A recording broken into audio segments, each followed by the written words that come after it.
হতাশা মাদক দিয়ে দূর হয় না। হতাশা দূর হবে, বলে দিব, তিনটা জিনিস, মাত্র তিনটা। কয়টা ভাই? এক, 5 ওয়াক্ত নামাজ। এক কি? নামাজে আপনি অজু করে সেজদা দেন, ইনশাল্লাহ আপনার মনে প্রশান্তি না আসলে আমাকে এসে বলেন যে আসে না।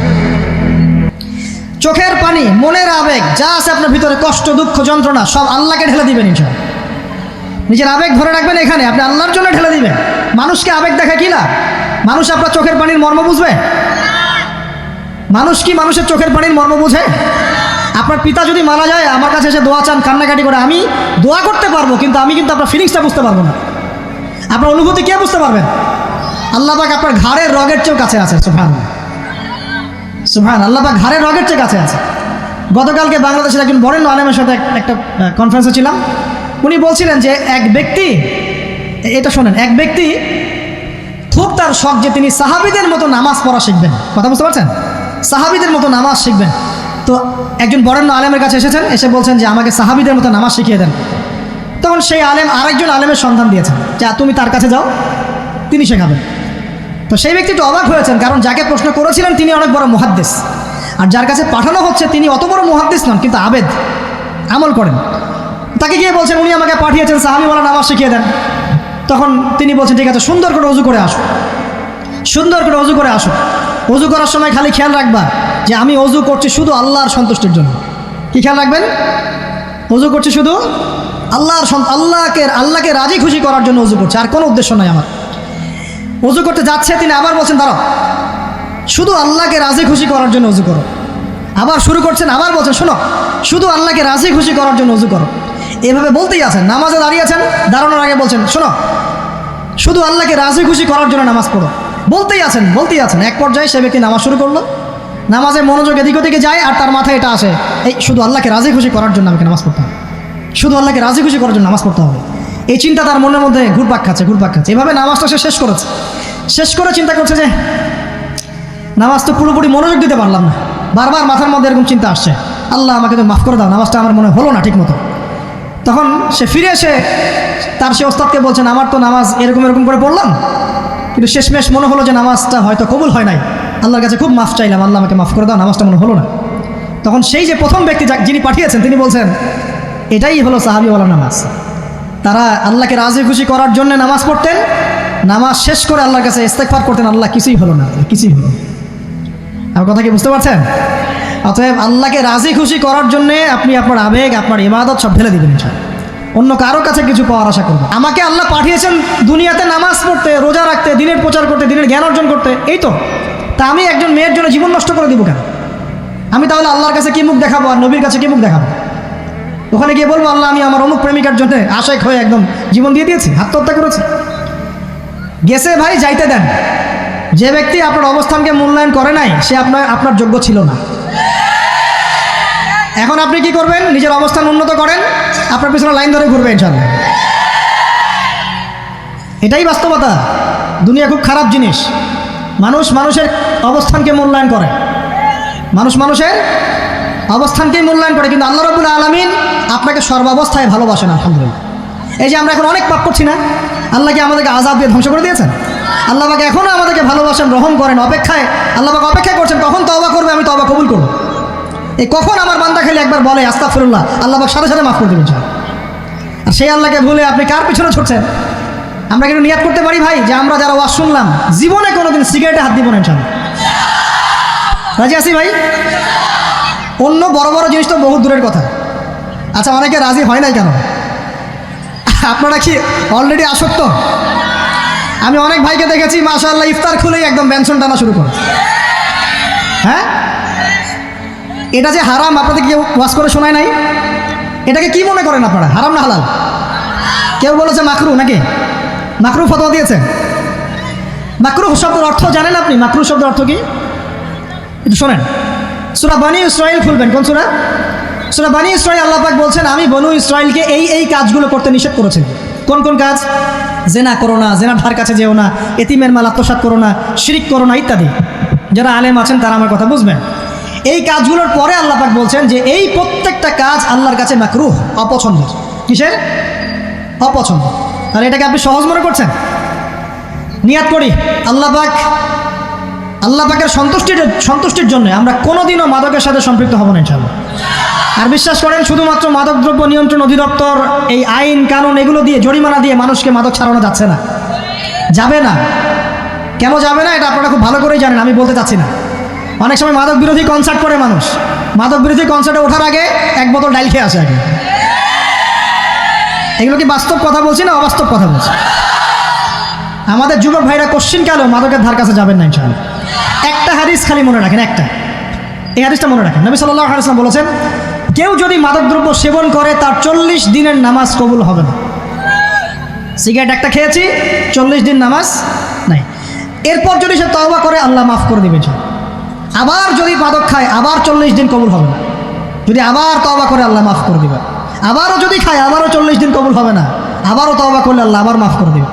চতুর্থবার সে যদি মাদক খায়, আল্লাহ রসুল সাল্লাল্লাহু আলাইহি ওয়াসাল্লাম বলছেন, আল্লাহ পাক কিয়ামতের মাঠে তাকে তিনাতুল খাবাল পান করাবেন। কি পান করাবেন? তিনাতুল খাবাল। সাহাবীরা বললেন, ইয়া রাসূলুল্লাহ, এটা কি তিনাতুল খাবাল কি? নবী সাল্লাল্লাহু আলাইহি ওয়াসাল্লাম বলছেন, এটা হচ্ছে জাহান্নামীদেরকে আযাব দেওয়ার পর তাদের রক্ত মাংসের যে পুঁজ বের হবে, এই যে ড্রিঙ্কস, জাহান্নামের হার্ড ড্রিঙ্কস, এই ড্রিঙ্কসের নাম হলো তিনাতুল খাবাল। আল্লাহ পাক আমাদের সবাইকে মাদক থেকে বাঁচিয়ে রাখে। আমল হচ্ছে কোরআন তেলাওয়াত। যে ব্যক্তি কোরআন তেলাওয়াত করতে পারে নিয়মিত, তার মনের মধ্যে এই হতাশা, এই ভীরুতা, এই কাপুরুষতা কিচ্ছু আসবে না ইনশাআল্লাহ। আমি গ্যারান্টি দিচ্ছি আপনাকে, হতাশা আসবেই না আপনার মনে যদি আপনি কোরআন বুঝতে পারেন। কোরআনের একটা আয়াত নিয়ে কোনো সময় দেখা যায় 2-3 ঘন্টা সময় পার হয়ে যাচ্ছে, আয়াতটা ছেড়ে সামনে যেতে পারছেন। কোরআনের ভিতরে ঢুকলে আপনি দুনিয়ায় ভুলে যাবেন কি হচ্ছে আশপাশে। আমি এমন অনেক আলেমকে দেখেছি যে একটা বই, পাতলা একটা বই, আরবি বই নিয়ে পড়া শুরু করেছেন, ওই যে ফজরের পরে জোহরের ওয়াক্ত হয়ে যাচ্ছে, বইটাই শেষ করতে পারেন। বুঝতে পারবেন না, যখন আপনি ইলমের ভিতরে ঢুকে যাবেন, কোরআনের ভিতরে, হাদিসের ভিতরে, আপনার দুনিয়ার খেয়ালই নাই। একজন আলেম, তিনি এক রাত্রে একটা বই লিখেছিলেন, চটি বই, এক রাত্রের মধ্যে। বলা হচ্ছে, তার সম্পর্কে বলা হচ্ছে যে রাতের খাবার তাকে দেয়া হয়েছে, যে আপনি এটা খেয়ে নেন। তো যে খাবারটা পাশেই আছে, খাবারটা খাবো, এটা লিখে খাবারটা খাবো, এরকম তার চিন্তা ছিল। ফজর হয়ে গেছে, বই লিখাও শেষ, খাবার এই অবস্থায় পড়ে আছে, ডুবে গেছেন ভিতরে, খাওয়ার মাথায় তার খেয়াল নাই। এরকম হয়। একজন মনীষী, বিখ্যাত মনীষী, রিয়াদুস সালেহীন কিতাবের রাইটার, সংকলক আল্লামা নববী রাহিমাহুল্লাহ, এরকম সারা রাত চলে গেছে, পাশে 2টা খেজুর, ওই 2টা খেজুর খাওয়ারই সময় পাবে। হাদিস নিয়ে গবেষণা করতে রাত পার হয়ে গেছে। আমি বলতে চাচ্ছি, যখন ইলমের ভিতরে, কোরআন হাদিসের ভিতরে ঢুকে যাবেন, আপনার দুনিয়ার খেয়াল আপনার চলে যাবেন ইনশাআল্লাহ। এই টেনশন, হতাশা, এই সেই বাদ, তখনই আল্লাহ পাক আপনাকে তার পক্ষ থেকে রহমত দিবেন, বরকত দিবেন। আল্লাহ আপনার দুনিয়ার কাজগুলো করে দিবেন ইনশাআল্লাহ। তখন দেখবেন কেউ আপনার দুনিয়ার ওই কাজটা করে দিয়েছে, কেউ ওই কাজটা করে দিয়েছে, কেউ বাসায় খাবার পাঠিয়ে দিয়েছে, আল্লাহ পাকই এগুলো করাই দিবেন ইনশাআল্লাহ। তো প্রিয় ভাইরা, মাদকে যাবো না আল্লাহর কাছে আসবো? 2 নাম্বার কোরআন তেলাওয়াত, 3 নাম্বার আল্লাহর জিকির। 3 নাম্বার কি ভাই? আল্লাহর জিকির। চলতে ফিরতে সব সময় মুখ চলতে থাকবে, মুখ না চললেও মনে মনে মন তাজা থাকবে, মনে মনে জিকির হতে থাকবে। মনে মনে জিকির করতে পারেন? মুখ নড়বে না, কিন্তু মনে মনে আপনার একটা জিকির হতে থাকবে, সুবহানাল্লাহ, আলহামদুলিল্লাহ, লা ইলাহা ইল্লাল্লাহ, আল্লাহু আকবার। পারা যাবে? পারে। মানুষের মন কখনো চুপ করে থাকে না, কিন্তু মানুষের মন অলওয়েজ কিছু না কিছু চিন্তা করতে থাকে না, যতক্ষণ না ঘুমায় মানুষ। তো প্রিয় ভাইরা, বেশি বেশি জিকির করবো, সুবহানাল্লাহ, আলহামদুলিল্লাহ, লা ইলাহা ইল্লাল্লাহ, আল্লাহু আকবার, লা হাওলা ওয়ালা কুওয়াতা ইল্লা বিল্লাহ, এগুলো চলতে থাকবে। আল্লাহ পাক তৌফিক দান করুন, আমিন। আমরা আমাদের সমাজে যুবকদেরকে এরকম টিকটকে দেখছি, অনলাইনে আসক্ত দেখছি, জেনায় আসক্ত দেখছি, পর্নোগ্রাফিতে আসক্ত দেখছি। আমরা দেখছি আমাদের যুব সমাজকে মাদকে আসক্ত, কিশোর গ্যাংয়ে আসক্ত। এইগুলো কি আমাদের কাম্য ছিল ভাই? আমাদের কাম্য ছিল? এই অবস্থায় কি যুব সমাজ আল্লাহ পাকের দিনের পতাকা হাতে নিয়ে আল্লাহর জমিনে দিন কায়েম করতে পারবে কিনা? একটু আমাকে উত্তর দেন দেখি। এখন এই অবস্থায় পারবে? অতএব অবস্থার উন্নতি করতে হবে কিনা? উন্নতির জন্য রাজি আছি কিনা ইনশাআল্লাহ? আমরা চাই কি আল্লাহ পাকের দিনটা আল্লাহর জমিনে প্রতিষ্ঠা লাভ করুক, আল্লাহর দিন সবার ঘরে ঘরে পৌঁছে যাক, আল্লাহ পাকের দিনের যে সৌন্দর্য সবাই সেটাই, এই সৌরভটা সবাই পাক। আমরা চাই কিনা? সমাজে শান্তি প্রতিষ্ঠা হোক, আবার সেই রাসূলের মতো যুগ চলে আসুক, আমরা চাই কিনা? অতএব আমাদের সবাইকে যৌবনের এই প্রলোভনগুলো থেকে বেরিয়ে এসে আল্লাহ পাকের ইবাদতে আত্মনিয়োগ করতে হবে। আল্লাহ পাক আমাদের সবাইকে তৌফিক দান করুন, বলি আমিন। আমাদের সবাইকে আল্লাহ রাব্বুল আলামিন কোরআন এবং হাদিসের গভীর জ্ঞান অর্জন করার তৌফিক দান করুন, বেশি থেকে বেশি ইবাদত করার তৌফিক দান করুন। আল্লাহ পাক সবাইকে হারাম সমস্ত রিজিক থেকে বাঁচিয়ে রাখুন, জেনা, ব্যভিচার এবং নারীর ফিতনা, মাদক থেকে আল্লাহ বাঁচিয়ে রাখুন। আল্লাহ পাক আমাদের সবাইকে হালাল রিজিক, হালাল সম্পর্ক যথেষ্ট করে দিন। আল্লাহ পাক আমাদের সবাইকে যেন দিনের দাওয়াতের মেহনত করার তৌফিক দান করেন এবং আলেম ওলামার সাথে পরামর্শ করে দিন শেখার এবং বোঝার তৌফিক দান করেন। যুবতী দিনী বোনদের জন্য, এখানে বোনরা আছেন না? আছেন কি না? দিনী বোনরা আছেন? একটা নসিহত দিনী বোনদের জন্য আমি একটা নসিহত করতে চাচ্ছি, একটা নসিহত। আমার এই একটা নসিহত একটু মন দিয়ে শুনুন প্রিয় দিনী বোন। রাসূলুল্লাহ সাল্লাল্লাহু আলাইহি ওয়াসাল্লাম আমাদের দিনী বোনদের জন্য জান্নাতে যাওয়ার একটা ফর্মুলা বলে দিয়েছেন। আমি কি বলবো সেটা?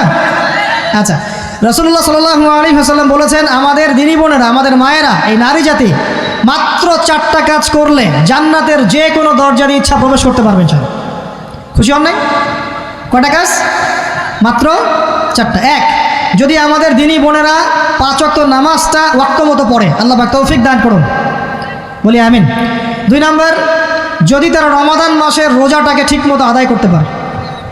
1 নাম্বার 5 ওয়াক্ত নামাজ ঠিকঠাক আদায় করা। 2 নাম্বার রমজান মাসে সাওম রাখা। 3 নাম্বার তাদের লজ্জাস্থানের হেফাজত করা, মানে শরঈ পর্দা মেনটেন করা, শরঈ পর্দা মেনটেন করা। এবং আমি বলে দেই, চেহারাটা আপনাদের পর্দার অন্তর্ভুক্ত। এটা নিয়ে অনেক বাকবিতণ্ডা হয় না সমাজে, চেহারা দেখানো যাবে কি যাবে না ইত্যাদি।